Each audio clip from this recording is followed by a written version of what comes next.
Welcome everyone to our webinar panel discussion on adapting to the new, what we learned in lockdown and looking to the future in APAC, hosted by Elliott Scott HR Recruitment and Arcadia Consulting. Quick check, Joe, can you hear me? Yes, all good. Oh, perfect, okay, on we go.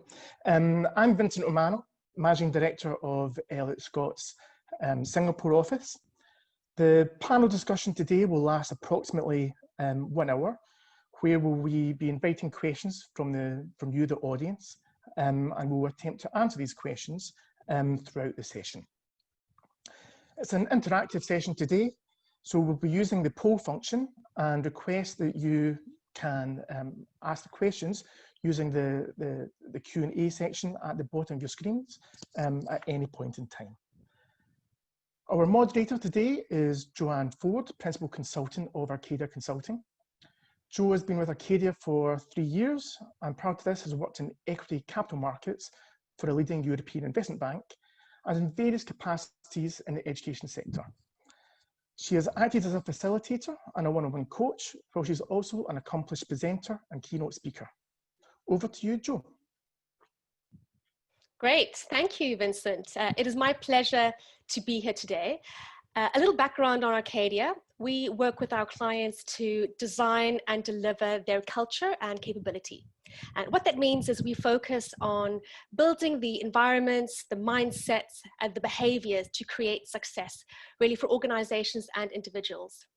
We mostly work with financial services, about 70% financial services. It's everyone from JP Morgan, Deutsche Bank, Bank of America, Merrill Lynch, as well as some extended financial services such as Manulife and AIA.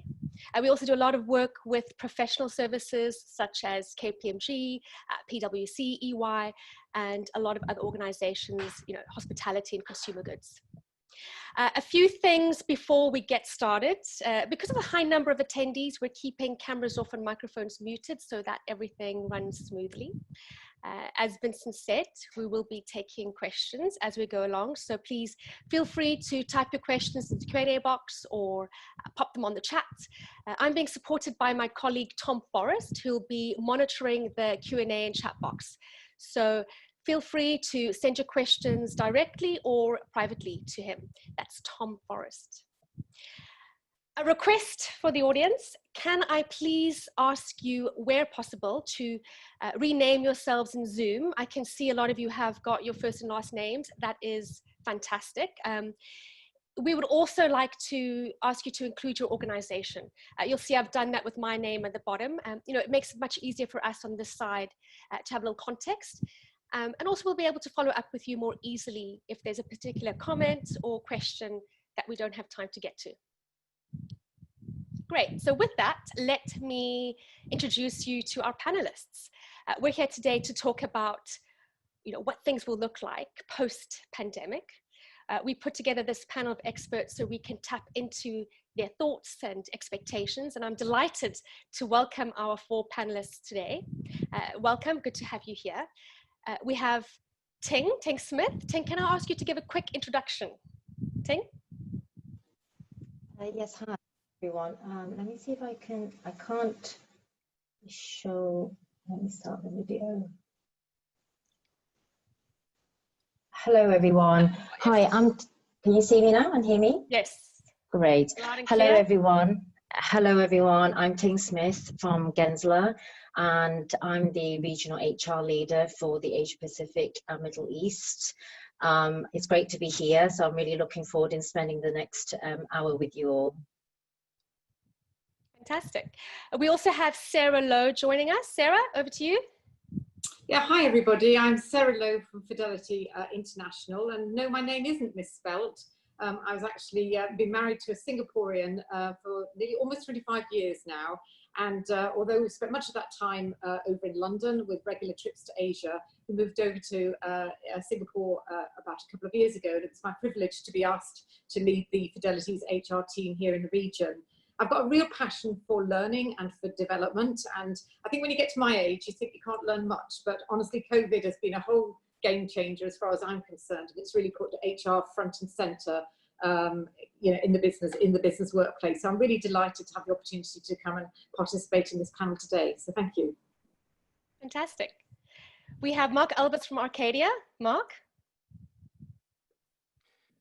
Good afternoon, everyone. Mark Albus here. I'm a partner of Arcadia Consulting.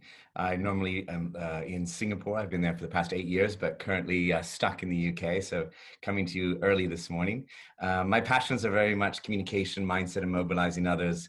I come from a career in politics, communications, legal, and very much in the space of helping our clients grow their businesses from a people capability perspective. So lovely to share some insights with you today from that perspective.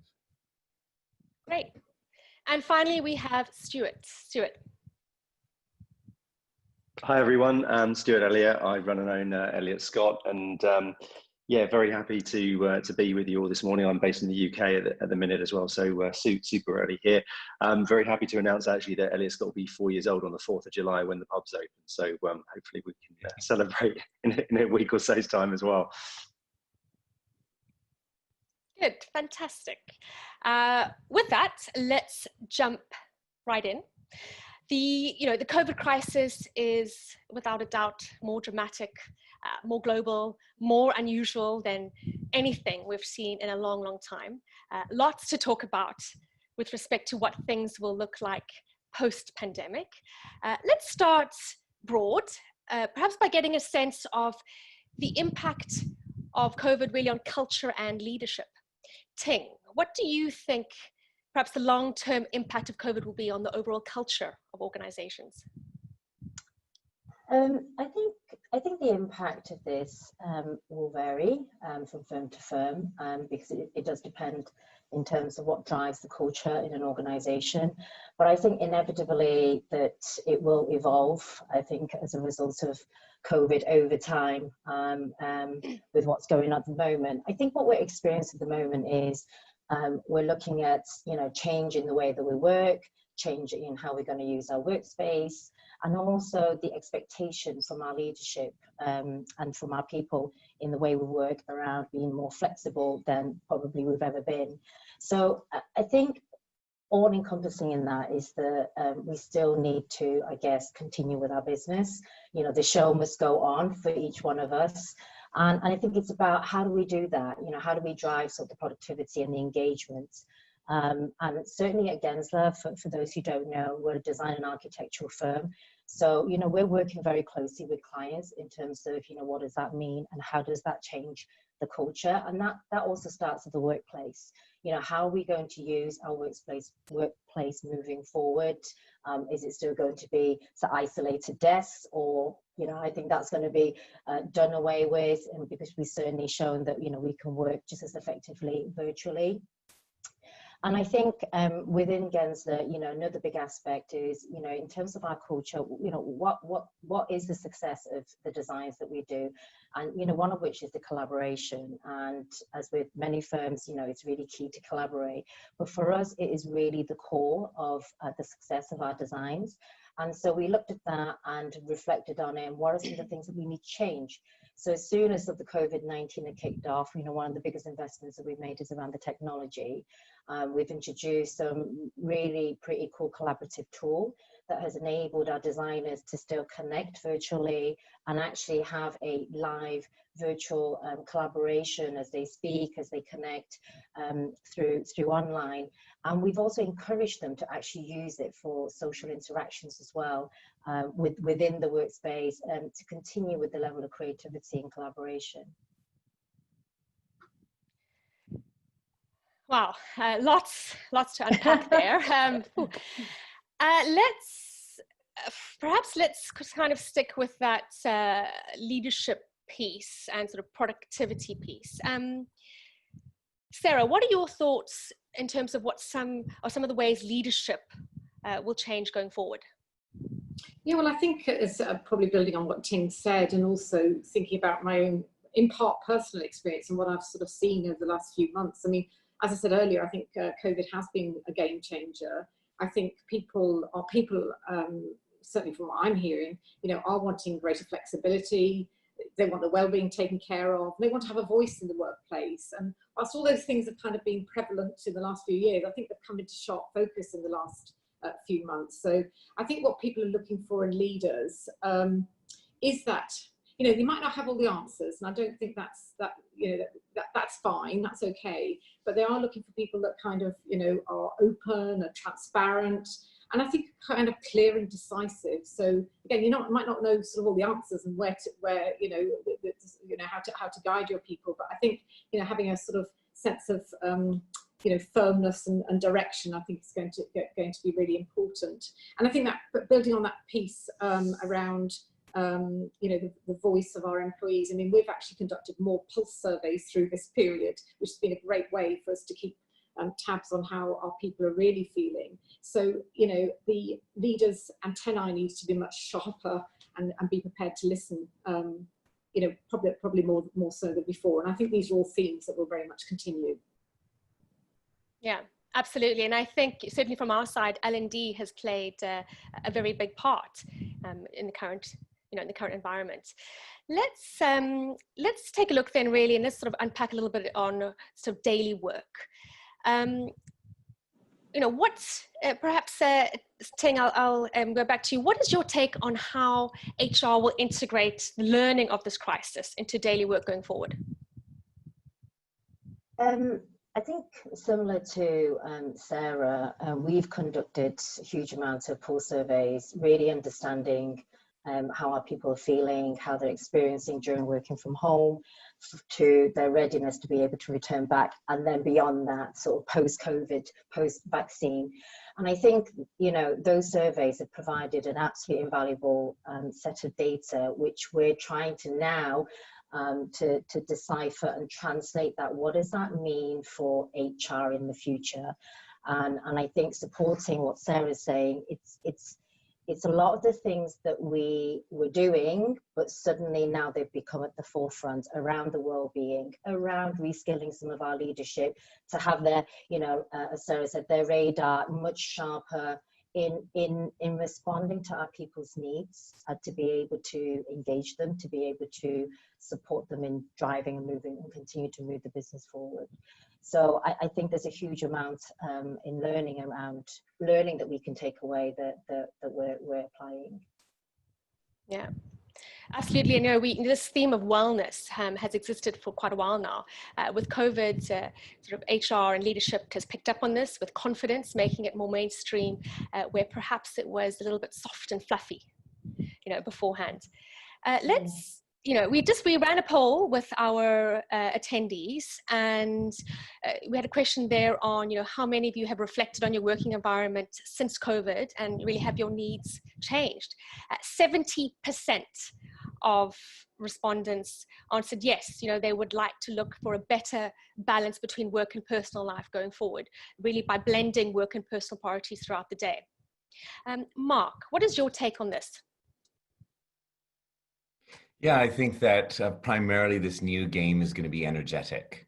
So speaking to leaders, clients, participants in our programs and coachees, is that what they're telling us is that working from home has really given them two different lenses. One, they require far more energy than they would have thought, and they're really having to demonstrate their presence in new ways in virtual environments. They're having to maintain momentum in new ways, and really having to handle these long hours of Zoom call after Zoom call and regularly flick that switch to continue to stay energized throughout the day. At the same time, it's given them also a little bit of time back in the day. So having a little bit more flexibility, not having to commute. And so people saying that they're going to want to blend these and have a bit of both, of really being almost more on their game at home, funnily enough, having more energy for work when they're at home, and then going back when they do face-to-face, really valuing that time to socialize, to be able to break down the silos in the network, in the organization, to be able to pick up a little bit on the emotional intelligence piece of how people are feeling, because that's one thing that we don't have as much access to in a virtual world. So yeah, I would answer that it's going to become much more of an energetic game, and being able to balance our energy in different ways, and sometimes portraying far more energy online than what we would expect, and adjusting to almost a new virtual body. And that I don't think there's anyone who hasn't spent a day on Zoom who doesn't feel different or altered in some way by the end of the day. And so we're training our nervous systems to become new leaders to connect virtually. Yeah, and Megan, many organizations have been leveraging this period to focus and sort of step up their L&D agendas on many of these pieces that you mentioned. From your perspective, what areas are clients focusing on in terms of L&D, and why? Yeah, predominantly three things. So the first one is virtual presence. So getting their leaders and their people to be able to communicate really effectively online, to get as granular as, what does the lighting look like? How do they use the right etiquette tips? Are they showing up with the right gestures? Are they being able to connect with people virtually? How to use the technology and the various systems with ease. The second one would be around really leading enforced change. And with that piece comes sort of two parts: leading self and leading others, running remote teams and being able to connect in that way. And then the third area is really from a client perspective, is maintaining client momentum. And so in the last big crisis in 2008 in financial services, there was a small group of people who in fact used that time to connect with clients more and engage in deeper conversations and build rapport in ways that they normally hadn't. And so post-recovery, they really had a V-line recovery and captured more of the market. And so a lot of our clients are wondering how they can connect with their clients in more meaningful ways, use this time where, funnily enough, we can build more rapport in ways that we normally wouldn't. Being on the Zoom call and having the daughter or the dog come in, you wouldn't normally have that happen in such a formal environment. And so that's breaking down a few boundaries and a few barriers, being able to handle the client's stress points and get to know each other in a way that you wouldn't when you were always having your mask on in a boardroom and preparing a little bit more professional. So that third piece is really around building those client relationships and maintaining that client momentum. Yeah. Sarah, what are your thoughts on this? I think you're right. I think one thing I particularly enjoyed through this period is kind of seeing the whole self of people. To your point, Mark, that you just made, the fact that you might see a dog or a little one wandering around behind, a colleague now, I think has kind of made business more human in a way. And I think that's quite an interesting piece, I think, for us to think about as well. As we go forward. And I think, I think age is quite interesting as well, because I think in the past, I think it's prided itself on, a long hours culture. And even, what I'm hearing from our people in the region now is that, they want to have a bit of a better balance. They want to have that sort of balance in their sort of work life. So again, those are pieces that we're, talking about, wrestling with and trying to address as well. Yeah, absolutely. Let's just pick up on this piece, sort of daily working lives. If we're going to start moving towards greater flexibility in terms of remote working, there'll always be a need for interaction and places for people to come together and connect. Probably, in fact, more so now. Some great things are seen to come out of these sort of informal conversations. What are your thoughts on how organizations will facilitate sort of water cooler moments if working remotely is going to play this larger part in the future? Ting, perhaps I can throw that to you. Sure. I think I mentioned earlier, I think technology is quite key in that, where companies need to sort of make an investment in enabling that level of collaboration or connectivity, whether it be just to get together to talk about, as you would over a water cooler or in the pantry area over coffee, or you bump into each other in the lift and say, hey, do you want to just grab a coffee? There's going to be, between now and until we're all 100% back at work, we're going to have teams working remotely and traditionally. So I think technology has a very, very big play. And again, so we have made quite a bit of investment around that, just also because of the nature of the work that we do have to collaborate across designs and ideas and creativity and so forth. So I think there are so many platforms, some even free and some really, really high-end, sophisticated. So I think there's definitely huge opportunity in that. I think another part is also, and going back to a little bit on the culture piece, is how we used to connect over the water cooler versus, you know, how have we been connecting in the last few months due to lockdown. And I think it's taking some of the learning around that. And I think going back to Mark and Sarah's point is, you know, we have actually got to know each other, you know, more on the personal side than we would have done. And that's in such a short space of time as well. So I think it's a little bit of leveraging on that and continue promoting some social interaction within the workplace, slightly more structured way of connecting than we've probably ever done. So might seem a bit forced or contrived, but I think if this is the way that, you know, we're working, you know, we've got to drive that within the culture. Very quickly, just to pick up on that collaboration piece, a question came in from an attendee on what collaboration tools are you using? So one of the ones we're using is called Miro, M-I-R-O. It's interactive. It's like a interactive whiteboard. Literally, it's a never-ending screen that you can see. You can work on various pages at the same time. You can draw, you can pull up, you know, what you create on and you pull it out onto a PowerPoint presentation. I'm not a tech person. If I can use it, I think most people can. It has a lot of functionalities, and I only know how to use the basic, and I find it very powerful when I work with my HR community across the region. Sarah, anything to add? Collaboration tools? I don't think so. I think we're sort of experimenting with different things. I mean, I've been particularly sort of impressed with Zoom, dare I say, you know, because we've had, and in fact, I'm joining another global offsite later this afternoon with my colleagues in Europe. And I just think it's amazing how quickly we've all kind of got ourselves onto these platforms and how easily we're kind of interacting on them. So again, I'd encourage everybody just to try different things out and, you know, just get familiar with the capabilities of the different apps so that you can actually use them to your full potential. Yeah, and I think definitely from our point of view, a big thing that we've seen from the L&D perspective is that there's been this breakdown of categorization of what can be virtual, what can't be virtual, you know, what can be digital, what can't be digital.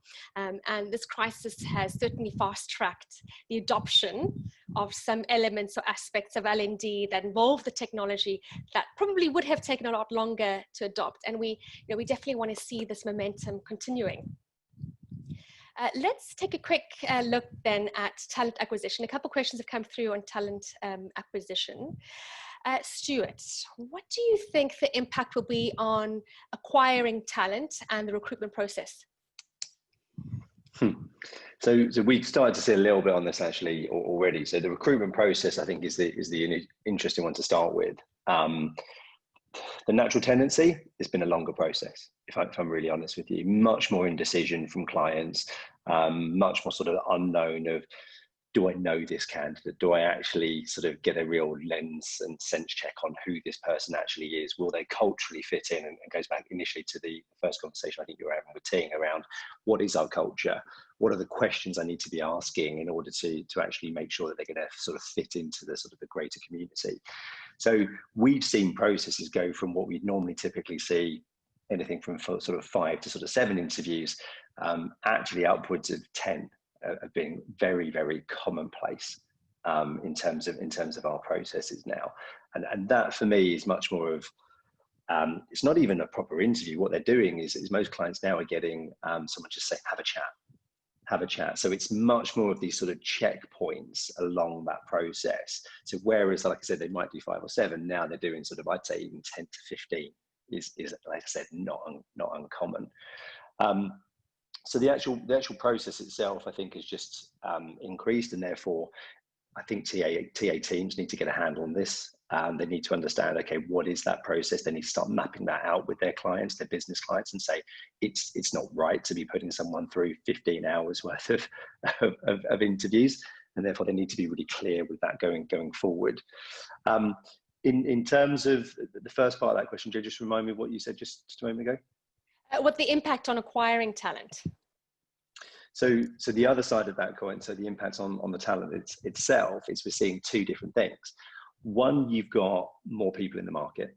So actually, you've got more people based on what's going on around the world. The fact that most countries are going into recession, you therefore got more people. On the flip side of that, though, you've then got more people that are in companies that are almost latching onto their jobs even tighter. So you're then sort of seeing you've got this extremes almost. Certain part of people are desperate for a job, and then you've got other people that are desperate to hang on to their job. You've almost got a removal of the passive market that we've seen that has increased over the years. And a lot of what people are asking when we go to them now, if they're not actively looking, is how safe is the company? What is their sort of cash flow looking like? Are they confident they're going to be around in maybe sort of 6 to 12 months time? And then you can imagine if you're in something like the hospitality or aviation industry right now, that is a complete unknown. Yeah, absolutely. Sarah, what are your thoughts on this? Well, a couple of things that sort of sprung to mind when we were just talking then. I think, again, I'd go back to the sort of Zoom thing, because one thing I think we've managed to do pretty well in all of this is actually switch to digital, because very quickly we had to sort of convert our, in-person interviews online. And we've even successfully, I think, at quite a senior level, managed to get sort of panel interviews taking place on Zoom, which one might think, oh my goodness, how, it's quite a formal, thing to do anyway. But actually, having attended a few, I think we've done pretty well, and the feedback from candidates has been pretty strong. So again, I'd encourage people to, just to think about that, some more as well. I think the other thing for me is, we probably are having to work hard, all of us, in terms of attracting candidates, because, to Stuart's point, you have got people that are perhaps less, they're probably more reticent to stay put, because they're concerned about the stability or otherwise of the company that they're talking to. And I think it's about the company, like ourselves, really thinking about, what is our value proposition, now, what are people looking for? And I think they are looking for companies that do have a strong culture. They're looking for companies that do have a kind of a purpose, dare I say, a kind of a place in the world, so to speak. So I think that's sort of causing us to think about, how are we positioning ourselves in the market, and making sure that we are really getting, the kind of breadth, if you like, and the real sort of strength of Fidelity across. Yeah, absolutely, and the impact sort of in selling the job to the candidates. How will candidates feel connected with and attracted to potential employers in the future? Really, a question came through. Sorry, yes, Ting. Joe, just to add to that as well, I think companies will also be assessed by candidates on how we've responded to COVID-19 and beyond. I think it's how adaptable, agile as a company and as our leaders have been, because that's going to be for them to sort of make a decision, is this the kind of company that I want to be in, along with all the other things like the culture and the value proposition and so forth. And I think also the benefits in terms of, the flexible working, because this is something that candidates will, may, be looking to have that, as part of their offer to consider in moving as well. And again, sort of how we've responded to, I guess, the new norm. Yeah, let's pick up on that piece on how companies have responded. Perhaps, Sarah, what opportunities do you think the current environment provided for HR in terms of what role HR will play going forward? Yeah, Ting, I think you made a great point there, because I think you're absolutely right. The response and how companies like ours have responded and taken care of their employees or otherwise during this period, I think is something that people are really, really going to focus on. And I think going into, COVID, amongst all the conversations we were having right at the outset, it was, how do we engage with our employees? They're now remote, they're working from home. So we've had to really up our game, in the kind of comms and engagement space. But more importantly, the tone that we set was really, really important. Fidelity's values around sort of trust and compassion were things that we were quite keen to make sure those shone through. And I was really pleased, you know, on the feedback that we've had, that's come through very strongly. So our employees have given us feedback that they feel, yeah, we do care, and we do care about their well-being, etc. And I think those are things that are going to be long remembered. So, and HR, we played a key role in all of that. We weren't the main, you know, a lot of people contributed to the tone and the communications, etc. But, you know, HR played a really, really important role in actually sort of steering those conversations. Interestingly, Joe, we did one of the questions on our recent survey actually is asked how well companies have actually performed in this sort of climate. And interestingly, 62% of people have said companies have done well. 35% have done okay, which means that only 3% of people have actually said that they feel that their company's done badly in this, which I think is really interesting. The fact that most people clearly are thinking that their company have done an okay job of actually trying to navigate this sort of really difficult time. Yeah, I mean, fantastic that it is so positive. Really good news. What part do you see organizations playing in enabling employees to work remotely and helping to set up home environments? Stuart, perhaps I can go to you for that. Yeah, I think the home environment is one of the hardest pieces of this whole pandemic. And I think, interestingly, I think there's been, especially in the UK and the US, there's been an assumption that people can just work from home. And what I'm increasingly seeing now is that people now seem to want a balance between office and work. And actually the home environment, especially for younger people, is actually a really challenging one, because they're in environments where they can't work as freely. They are sharing a flat or an apartment with a friend, and therefore they have 1 bedroom or 2 bedrooms basically, and that's it. So actually there's that sort of fear of cabin fever, where they're sat and they're not getting out, and it's a real concern. So I think the home environment going forward, I think a lot of employees now need to be asking many more questions around what support do you have at home, even things like your internet speed. I think we've all forgotten that, again, some people have great internet and it works really well, but if you live in a remote part of the country where it's not so prevalent, you physically won't be able to do your job. So I think that whole sort of onboarding piece now is going to have to be like, okay, the setup from home, we expect people to do 2 or 3 days a week from home. What do you have? Do you have the tools that you need in order to do that? And I think those sorts of questions need to be asked much more now at the sort of start of an onboarding process than any time before. Yeah, absolutely. It feeds into that wellness piece as well. You know, a question came in before today from an attendee here, and perhaps I'll throw this to Ting and Sarah. Whilst there's been plenty of material literature online about how pleased everyone is with remote working, it does not always work in Asia, given the size of space and extended family, you know, as following on what Stuart was saying. It would be good to hear your experience on this. Ting? Yes, it's been quite mixed actually across the region for us. You know, examples like in Hong Kong, Singapore and Japan, where typically the flats, certainly in the more urban areas, the flats are smaller in size and versus, I guess, some of the locations.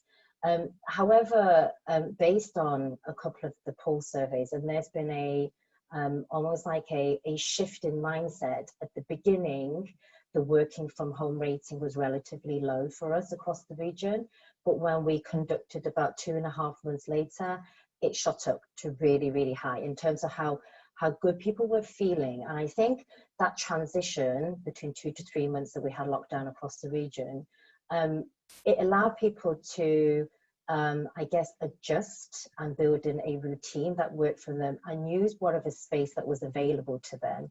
Now, obviously, there was still, I would say, a minority actually for us, was that they still weren't able to adjust. But the majority, we were very surprised to see that even in this short space, and we actually conducted and asked people to take a photo of their workspace or their room and to share it.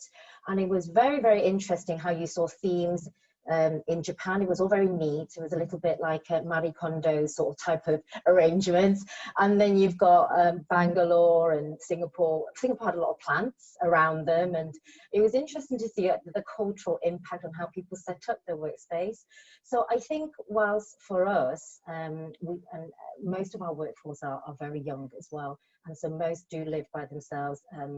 A minority have young children and pets and so forth. So it's very mixed, and we did see, I'd say, an improvement of a preference to continue to work from home from I guess, the start of the COVID. Yeah, the poll results that we just ran a few moments ago has your acceptance of remote working increased since the start of COVID? And 76% of respondents said yes, they've embraced it and would like to see it being part of the future. Sarah, what are your thoughts on this? I mean, I think the main thing here, I mean, our experiences are pretty much similar to Ting's actually, in terms of how people's sort of feeling has sort of shifted or changed through this period. And I think the key thing, going forward is around giving people choice, and the fact that the choice is there now, and I think there's no going back. And people don't want to go back, but I can almost see a workplace in the future. It's going to be a blend of all these different things. I don't think it would be one or the other. So I think that's good. I think it's really good, because I think it's giving people options and flexibility to match their own sort of individual lifestyle. And surely that's a pretty good thing. And like Ting, we've had lots of sharing of stories, and which I think people have taken kind of heart and inspiration from during the period as well. So people telling their stories about working at home with kids. I mean, it must be so challenging having, your work and your kind of, your kids' education to worry about all in one go. It's been a very, very challenging period, but I think sharing those stories has been quite inspiring, and I think has also helped other people cope with the situation as well. Yeah. Joe, I'll just Yes. add on that as well. And I've had the pleasure of being able to have, Zoom calls with people all around the world throughout this period. And the one consistent thing that keeps on coming to me is they tell me how much more included they feel and how much more inclusive. So from a diversity perspective, it's very democratic, this type of working. Everyone's tile's the exact same size. There's no power dynamics. People who wouldn't normally have a voice in a face-to-face setting because certain people would normally dominate the table or the room, now feel like they can ask that question or raise their profile a little bit more. So really unexpected that the technology in some ways allowed us to be inclusive in much more ways. And people are feeling way more empowered than what they were in terms of having to potentially navigate the office politics and the power dynamics of what exists in a face-to-face environment. On that, Mark, that's really interesting, because the one thing that seems to be coming out of this, though, is how the younger generation, though, are being, I think, heavily and maybe detrimentally impacted, because they don't now have role models in the workplace. They won't be able to see how someone works from day to day. They won't be able to sort of follow that person around and actually see how they interact, how they get on. So I suppose, actually, maybe it's a question for Ting and Sarah. How are companies dealing with that? Because it seems to be that there's going to be a huge amount of young people coming through that won't be able to get that sort of sense of learning and belonging that I suppose we were able to get. And something that we're looking at is actually how do you kind of put the kind of mentoring, situations on, online, and how do you get people to sort of connect? To a certain extent, though, I think within the region we've kind of always had this challenge, haven't we? Because I don't know about all of your companies, but we're quite dispersed across the region, and therefore people have actually had to build relationships, not always in person, but virtually. So maybe there's some learning from that. But I actually think, maybe sort of, having leaders and doing some reverse mentoring and those sorts of things, become more and more important. We just have to make more effort to do that as well. But I completely agree with you. I think having the kind of younger generation, so to speak, have very different challenges to bring them through, from a talent and learning perspective. I think we're just going to have to work that bit harder to do that. Yeah, and I think from my point of view, Stuart, is that is actually the challenging group that that came through from a lot of the poll surveys, is the new joins. So we literally had new joins that didn't even experience meeting any of our colleagues. They jumped right into sort of the lockdown, and you know, I've spoken to a lot of them across the region, and they are, you know, they're feeling challenged. You know, typically when you start a new firm, your learning curve is like this. At the moment, you know, for them it's like that. And I think also the issues around sort of really integrating themselves into the culture is also difficult. They can't really see and feel what really goes on in, you know, in the workspace amongst colleagues. So I think very similar to Sarah, you know, we're kind of overloading that, the coaches, the mentors and the peers who've been with the firm a little bit longer to just to provide and wrap our arms around the support. But we're still trying to get our heads around, you know, what's that going to look like moving forward? Or, you know, do we make a hard fast rule that no new joins, you know, of a certain period of time, you know, can work from home, so to speak, and just to make sure that they get that initial interaction and integration first. So yeah, definitely be keen to hear, you know, what are the insights that other companies are doing.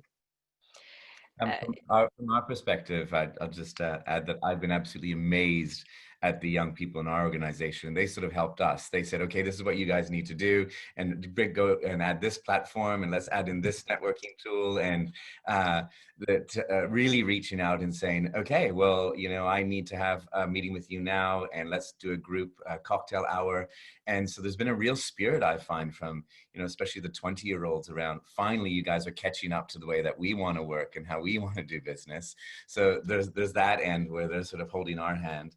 And then there's the other end that you've been speaking about, Sarah and Ting, is, you know, some of them do feel isolated, aren't turning their videos on calls, you know, really waiting for us to be able to go towards them. So we're going to have to navigate that tension, I think, going forward.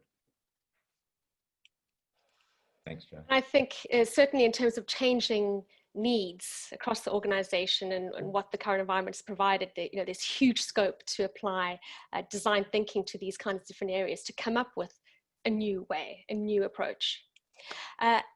Let's take a few questions. I'm conscious of a few questions that have come in.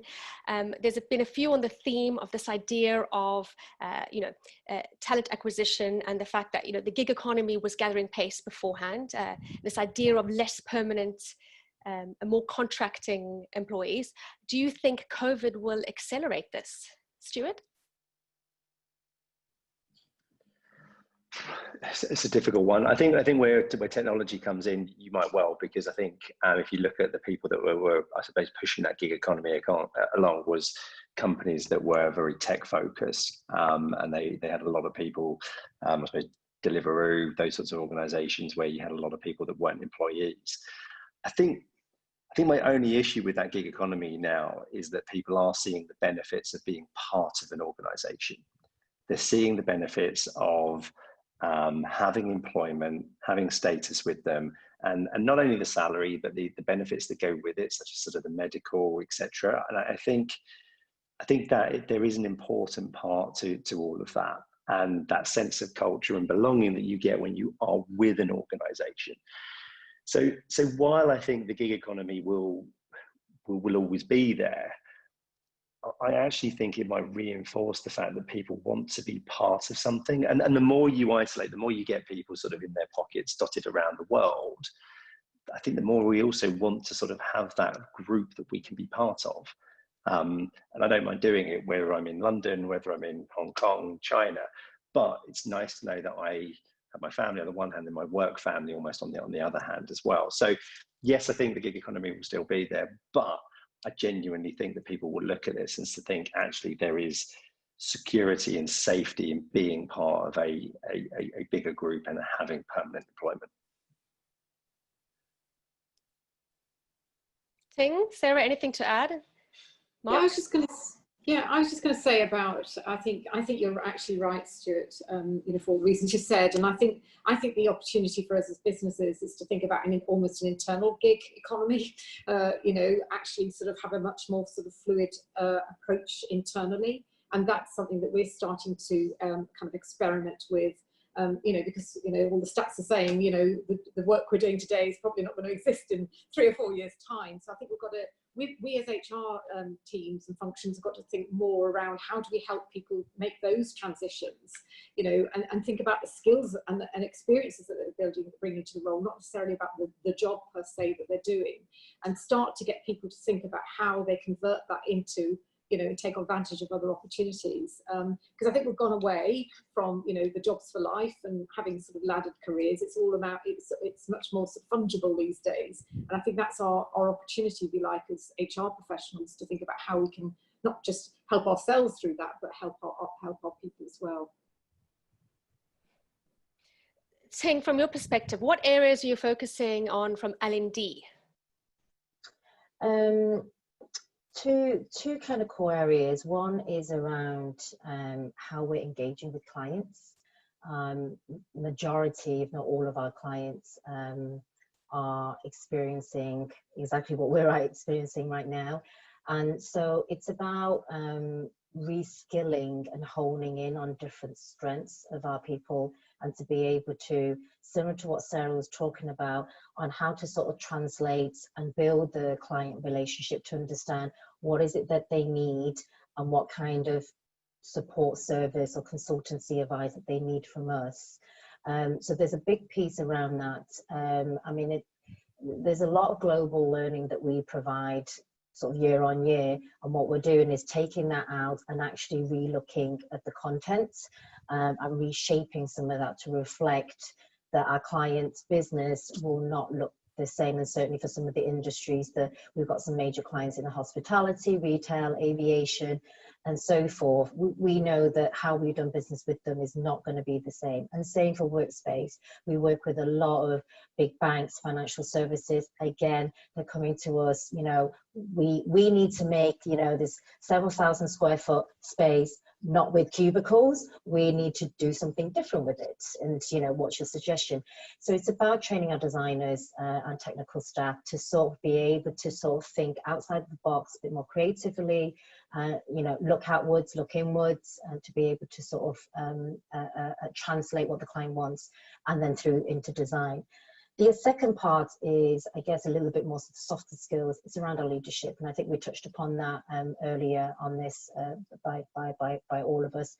Is around understanding how our leaders can continue to manage, lead, and inspire our teams in this new way of working. You know, they're going to have virtual teams, they're going to have virtual and traditional teams, and then how do we, you know, how do we connect and how do we make them more inclusive? And I think I really like sort of Mark's term that, you know, in this setting, if everybody is in this setting, everybody is somewhat equal because all the tiles are the same size.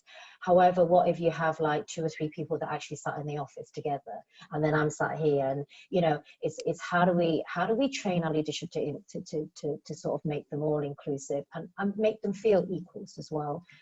So that's another, you know, the softer skills area that we're focusing on right now. Mark, what are your thoughts on what the future of L&D will look like?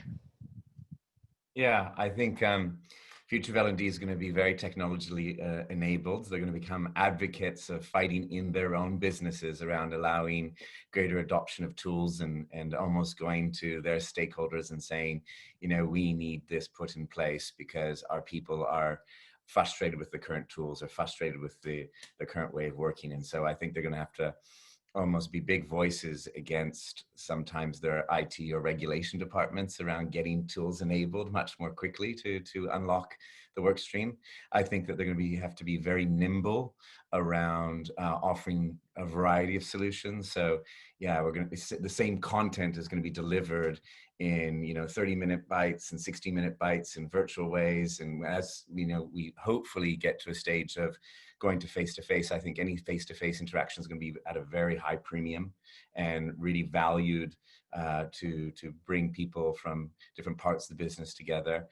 Fundamentally, I think they're going to be really almost like secret agents around unlocking the firms that they work in, of really removing the interferences that get in the way of collaboration, that get in the way of people being able to build their networks, So they're going to sort of having their legs in both worlds. So not so much just purely in L&D anymore, really having to navigate their firms and become advocates for learning in new ways. That's an exciting time, I think, to be in L&D. Yeah, I agree with that. Very exciting times. Sarah, Ting, Stuart, anything you want to add on the L&D piece?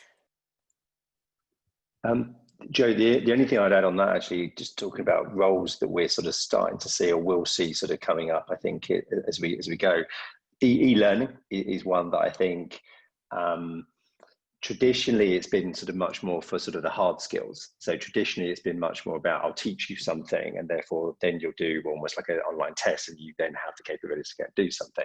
And I think now what we're going to see is much more sort of in-house e-learning execs that are going to be focused towards the sort of softer side of things, how they can sort of adapt that, change that, and evolve that. So we're even seeing a little bit of that coming into play now. And then the other areas, that probably 3 other roles I think internally that I'm seeing coming up now alongside that, which are counselling and coaching. Much more of that going on, and much more where people are being encouraged to sort of talk to someone who is either outside of the business, who has a different perspective on things, and allows them to sort of have someone that they can just go to because they don't have that, like we're talking about water cooler, maybe someone internally normally that they'd have. And the other one that we're seeing a lot of actually is people that are much more focused now towards performance management.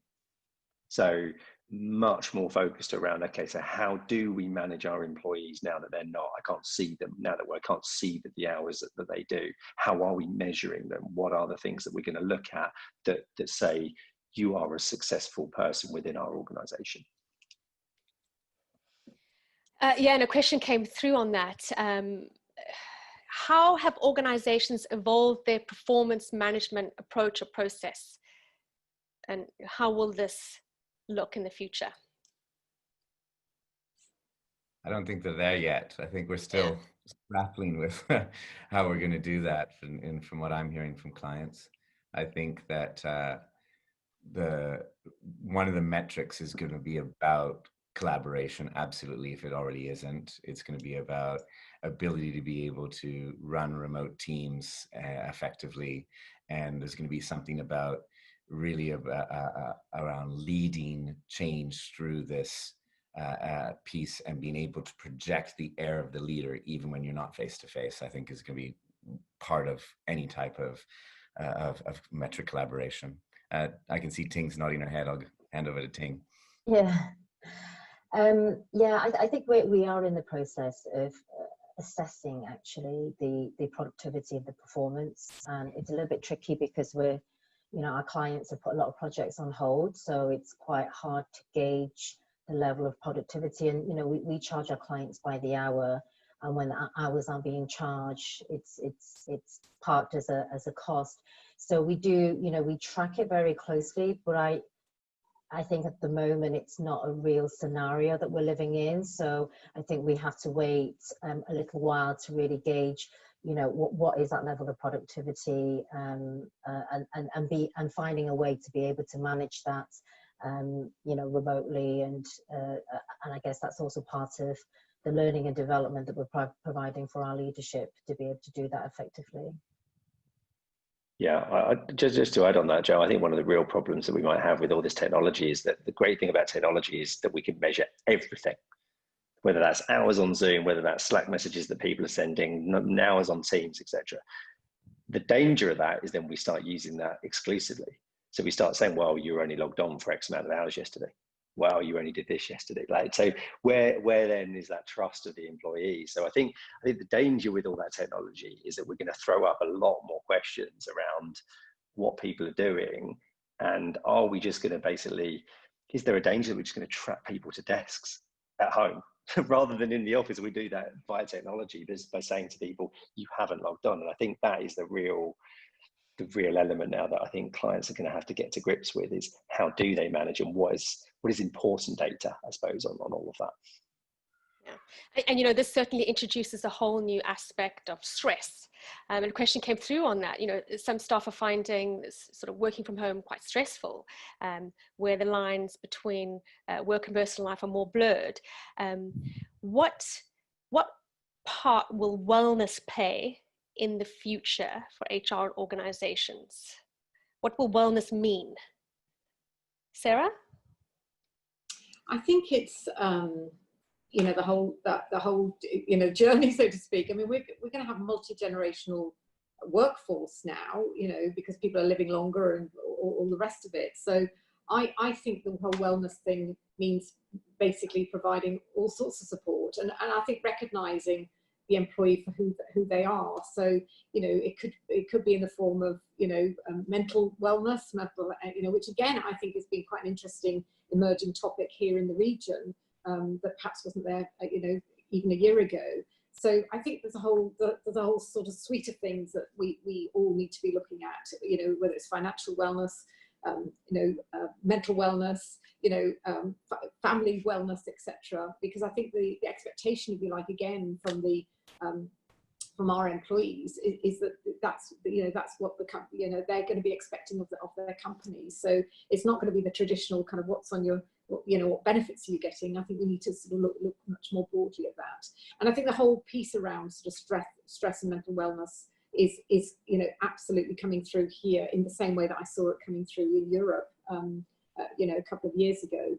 And we've got to be able to sort of cater for that. We've got to be able to talk about it, but again, share stories about it, you know, and have the support in place to support people that maybe are having difficulty in that regard. We'll have to see if it comes up on Stuart's list as lots of job requests for internal mental health and wellness coach as part of the LMP team. I would not be surprised if that was the case. I think you're right, Mark. I think over time it will. I think this is a fascinating time, I think, for HR, because there's so many different parts. I've mentioned a couple of different roles, but I think you're right. Wellness, I think someone said earlier on, wellness traditionally has been sort of almost a sort of fluffier area that I think now is actually people are taking far more seriously. I think mental health is going to be absolutely huge over the next few years, and I think the other area that I think will take off, because again, people are, it's clearly in the spotlight, is diversity and inclusion. Purely because of everything that is happening around the world right now. I think people will invest more money in that over the next few years too. I am conscious of time. We are nearly at 2 p.m. here in Singapore time. Just before we close off and before I hand things over to Vincent, perhaps to all of our panelists, are there any other comments or anything pressing that you want to mention that we haven't had a chance to cover? I think if I could just say, you know, for words, I mean, I think it's a fantastic opportunity for us, you know, HR professionals. And, you know, my encouragement is very much that, you know, we talk in my team, you know, kind of don't be frightened by it, embrace it, you know, and I think there's huge opportunity for us to play a role in the evolving, you know, workplace. And the other key thing for me is partnership with our clients, be they our business clients or our employees, because together I think we can shape, you know, the future. And I think that's a really exciting proposition for us in HR. Yeah, Go ahead, Ting. I completely agree with Sarah. I think this is a, you know, really great opportunity for HR, regardless what role that you play within the HR function. I think if anything, this whole COVID has been advantage to us in that I guess the HR function has been suddenly elevated, and there is a seat on the table, presented on the table in relation to, you know, we're the advocates for the health and safety of our people and amongst everything else. So I think, you know, absolutely grab it with every opportunity. And, you know, with my team across the region, we've got so many ideas and so many things we want to do that we're going to have to be quite realistic what we can, you know, really push out and park for, you know, for the coming years.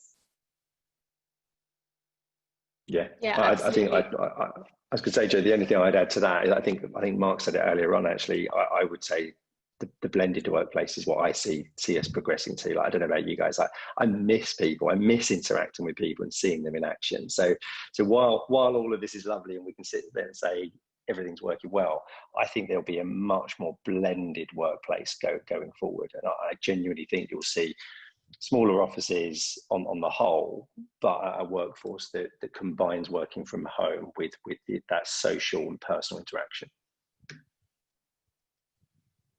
Great. Good. Well, with that, I'll end there. A very big thank you to all of our panelists.